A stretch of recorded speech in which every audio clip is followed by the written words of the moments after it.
My name is Chris Graff. I'm the Public Information Officer for this incident.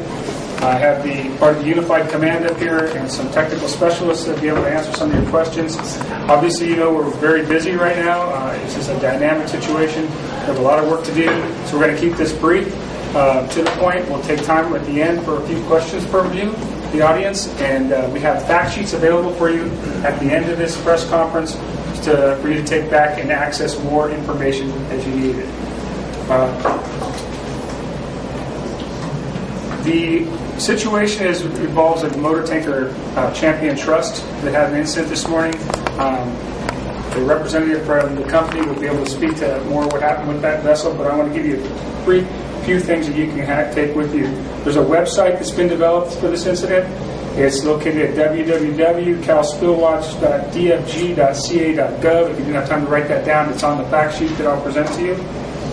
There's also been a claims number that's been established that will be provided on the fact sheet, as well as an email address related to that. Okay, I'm on for the Unified Command. I want to do a quick introduction, and then I'll have each of them be speaking to you briefly. The representative for the Champion Trust is Mr. Ravi Shea. The representative from the State On-Scene Coordinator is Mr. Scott Murtha. The representative from the Federal On-Scene Coordinator and U.S. Coast Guard is Commander Blanca Rosas. Local Government On-Scene Coordinator Tom Jordan, sorry. And then we have some technical specialists at the end. And then there's the rest of the people. Okay. So, to move this fairly along quickly, Ravi, would you like to speak to the other issues? Ravi Shea. Yes, good afternoon. My name is Ravi Shea. I'm with Compliance Systems, Incorporated out of Savannah, Georgia. We're the qualified individual and spill management team for the owners and operators of the Motor Tanker Champion Trust. This morning we received a call that the vessel had experienced a rupture of one of their fuel oil tanks, a diesel oil tank, to the number one starboard side, and spilled some materials in the water. Immediate action was taken, and notifications were made to the Coast Guard, the state, and the local Coast Guard here in Sector San Francisco. Immediately after the incident occurred, which happened right below the San Rafael Bridge, the vessel anchored up and made the notifications. Once the notifications were made, the cleanup contractors from the Oil Spill Removal Organization of NRCES, National Response Corporation Emergency Services, proceeded to the scene. Also, the salvage providers from Don John Smith were activated to assist to ensure that the vessel was stabilized. One crew member was injured during this incident and has been removed from the vessel and taken to the hospital. All 24 other crew members are okay and safe. At this time, the spill has been contained and is no longer coming from the vessel, and cleanup operations are continuing. The investigation is ongoing as to the root cause of the incident, and this will be investigated by the Coast Guard, the vessels, agencies, and we'll have that information in due course. We regret this information happened, or this incident occurred, and we're working with the Unified Command of the U.S. Coast Guard, State of California, and the local municipalities. At this time, we have the sensitive sites established, and cleanup will be going on probably for the next days to come until we're all finished. At this time, I'll turn it over to any questions, or I'll turn it over to the state. All the questions for the end for everybody, and actually we'll go to the Federal On-Scene Coordinator, Commander Rosas. Good morning. I'm Lieutenant Commander Blanca Rosas. I'm here on behalf of the Capital Port, Sector San Francisco. As you know, we're faced with a challenging safety, environmental, and event. All parties involved under the coordination of the Coast Guard are working together to expeditiously try to resolve this incident. I want to reassure that public safety, both for the citizens and the responders, is a priority for us. And I want to thank the state, local government, responsible party for all their efforts. Everybody is working together to try to mitigate the impact to the environment as soon as possible. Any questions at the end, please? Tom?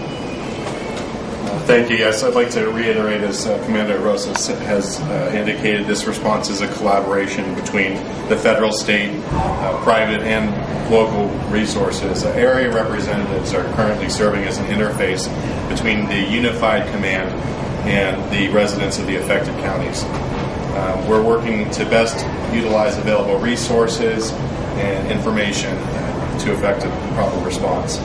At this time, some beach closures have occurred, and those beach closures are at the following locations: Location 1, Location 2, and Location 3. The public is advised to avoid these beaches while they're unsafe and until further information is issued. Thank you. Scott? Hello, this is Scott Renzo of California Fish and Wildlife. I'm here representing the Governor of the State of California and the Administrator of OSPR, or Office of Spill Prevention and Response. We're working in coordinated effort in the Unified Command with people up here to clean up the oil in the water and provide for the safety and of personnel and protect environmentally sensitive sites and the wildlife. And for more specifics on the spill ongoing, I got Mr. Mike Schomer, also with Fish and Wildlife. Good afternoon, Mike Schomer with the Department of Fish and Wildlife. I'm an environmental scientist for OSPR. I have a media advisory, and please let the public know that not to handle any wildlife, don't harass, capture, or obtain any wildlife. Report any incidents at 877-823-6926, or you can go to the homepage as mentioned. I also want to advise that there is a fishery closure, in effect. The Director of the Department of Fish and Wildlife has determined that the area from Carquinez Straits south to the Bay Bridge, west to the Golden Gate, is now closed to all recreational, commercial, and subsistence fishing. Thank you. I also want to let all of you know that we have a phone number for the Joint Information Center. It's 555-231-4567, and that'll be on the fact sheet as well. On behalf of all the incident commanders, I want to tell you all that they're very committed to follow this through to the very end. We live here, we recreate here, we care about this place, and it's important for us to not only quickly and efficiently clean this up in a safe manner, but to restore it back to the original state as quickly as possible. That being said, I'm here to direct any questions you may have to the appropriate people. So raise your hand and I will call on you. And yes, he's in the back. Yes, I'm hearing from local refinery workers that most of your refineries are up the straits and that area. They're cut off because of this event. Two questions. What's going to happen to our fuel supply levels here in the Bay Area because of the closure or the obstructions of the Bay? And who's going to pay for all this, the lost wages of the refinery workers? I'll tackle it first. Do you have a specific person you're asking? Oh, yeah.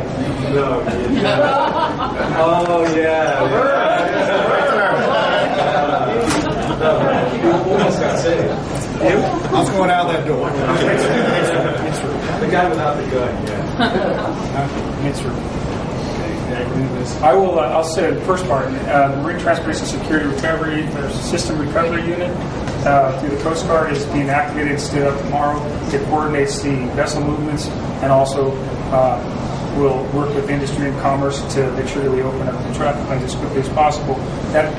That's their job to do it. So to answer your question specifically how long that's going to be shut down, I don't think we would know that answer today.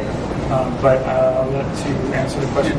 But we're also trying to, we're working with all the cleanup contractors to open up the shipping lanes to make sure there's, the commerce does continue to flow in that area immediately or as soon as possible. But we also want to look at the environment and make sure that we're protecting the environment and also the people in the area and clean it up as much as possible and then get everything back in the normal situation. Yeah, you didn't really answer the question about doubling the price of gasoline. How are we going to be compensated for this accident? And is it true that the gasoline prices are going to go up?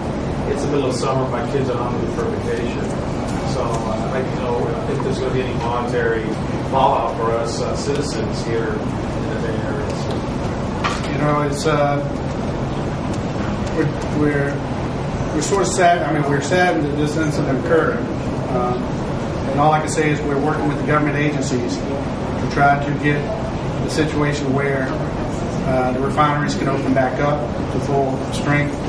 There's a vessel there right now that's in operation. I understand it's not being impeded from its operation at the facility, from what I heard earlier. And then as soon as, we're working with the Coast Guard as best we can to get everything moving again. Before I call, I'll ask you, when you raise your hand, I call on you, please identify yourself, and we'll go. Yes. James Brown, Fox News. I have a question regarding volunteers. There are folks gathering at Larkspur Landing, and they were turned away. They just want to come down and help out. We had a reporter up there that found some very unhappy volunteers, and wondering why those people are turned away and what we can do to get them helping in this effort to clean up the oil spill. Again, Tom Jordan. I'm serving as the local government on-scene coordinator, representing all the counties that are impacted by this unfortunate incident. It's true, at this time, we are directing all volunteers to work through the oil spill prevention and response component of the state of California. The reason for that is that the product that is currently in the water and on some of the beaches is one in which there are some potential health hazards to individuals that come in direct contact with that product. On the strength of those health hazards, we highly recommend that individuals not only have the proper personal protective equipment, but training to know what kind of risk they're putting themselves into. So, pursuant to best practices and just common sense, at this time, untrained convergent volunteers are being asked to refrain from responding. Isn't there something that those volunteers could do if there's all that manpower just sitting there? There must be something that we can... Yes, sir. As I indicated, and please feel free to write this down. They are directed to get in touch with OSPR, State of California. The Spill Watch website, which has been, I think, pretty prolifically released out to the rest of you here, is the source for them at this time. Thank you. And a follow-up on that, we will have a volunteer coordinator stood up. I think the command has asked for that to be stood up by tomorrow, so they will be coordinating through that, and they'll work with conversion, put a plan together on how to bring that forward to the command. Yes, sir. Good afternoon, Kirk Von Savoy, KTBU. And I know somebody said earlier that the Coast Guard is leading up this investigation. My question is this a full-faceted investigation? Are we investigating the potential that there was some criminal act that caused this? Or have the crew of the ship been drug or alcohol tested? And if so, do we have results on that? Currently, Coast Guard has members from our staff conducting investigation. The crew has been tested. Those results, I don't have them, so we will have to wait for those to come in. But yes, everything has, it's under current investigation. So as soon as we get that results, we'll make sure that the public knows. Thank you very much. Mary Foster from KQED Radio, your local PBS outlet. Do you know how long this response and cleanup might last? Can you give the public some idea of that? And more overarching, how is it being managed? How is this response and how will the cleanup be managed? You told me about each of the people here involved, but what is the management program? I'll speak to that real quickly. This is part of the Unified Command in California and the United States under the National Contingency Plan. This is developed. That's who manages the response. In San Francisco Bay Area, there's the option to have a local government on-scene coordinator as well integrated into it, and the Unified Command has brought in a local government on-scene coordinator, representative, brought together through California OES, that decides who brings that together. That's the management structure of this. As far as to how long this goes, commitment, as I said earlier, is until it's complete. So they'll work it as quickly and as efficiently as possible until it's done. And that time frame is unknown right now. But we'll get updates, very regular updates. One of the Unified Command's key objectives is to keep the public informed and stakeholders informed. So daily press releases, press conferences, fact sheets, spill website. So if that kind of answers that question. Everything else to add? James McBride. I'm the Master General of the San Pablo Duck Hunting Club, and this is the same nonsense issues that we've been hearing for years and years.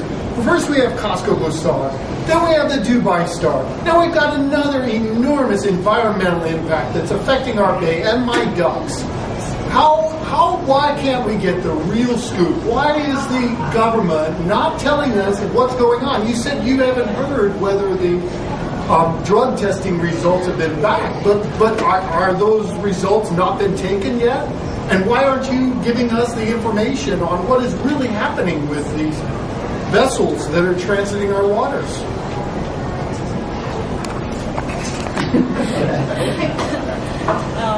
Like I said, sir, I think it's too early yet to, really know exactly what happened. So we have our team, conducting that investigation. We're not trying to hide anything, as we're trying to be as transparent as we can. But before we can determine exactly what's going on, we need to have our team, conduct a thorough investigation. As soon as we have that report, that's going to be presented out. But at this time, it's too early to present those.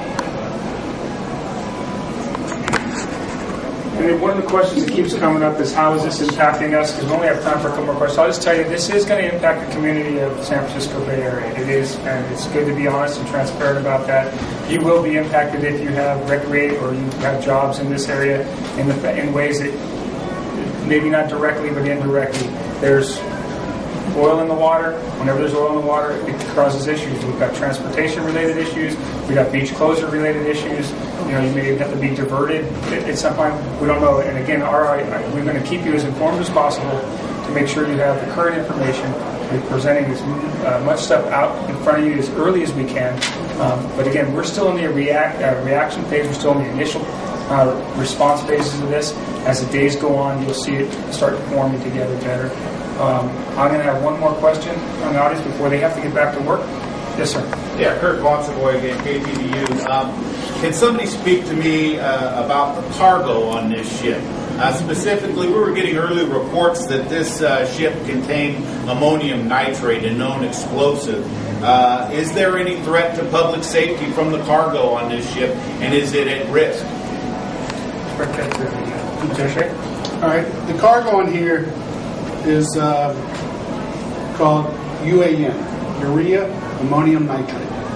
It is not the ammonium nitrate that you hear about is blowing up buildings or doing damages to different outbuildings. This is a stable product. The vessel is stable at this time. The vessel is sound and good. It's intact. And there's no chance of, at this time, of any kind of breaches in the cargo, or there's no chance of the cargo sinking. This product, the material safety data sheet has been reviewed and is a stable cargo, very stable, used in fertilizer. And it's good for making the grass green in certain areas. And it is very common cargo that's coming to the United States for the fertilizer industry, for the farming industry. The salvage and marine firefighter provider today, which was Don John Smith, and also the the vessel's classification side, Emergency Response Services, have examined the vessel and have come up with recommendations for making temporary repairs and also ensuring that the vessel remains in a sound and stable state. At this time, there's no chance of that cargo going off. Also, there's a security zone around the vessel, so there's any chance of any kind of tampering with it as far as we're aware of. So at this time, as for the cargo's sake, it's not a concern. Thank you. I want to thank all of you for coming today, and again, please visit the website we projected out to you and are part of the fact sheet. We also want, on behalf of the Unified Command, want to thank the public for their understanding. This is going to take time to work through, and we ask your cooperation during this period of time. And I will have those fact sheets available outside the room. See you at 4 o'clock tomorrow for the next press briefing.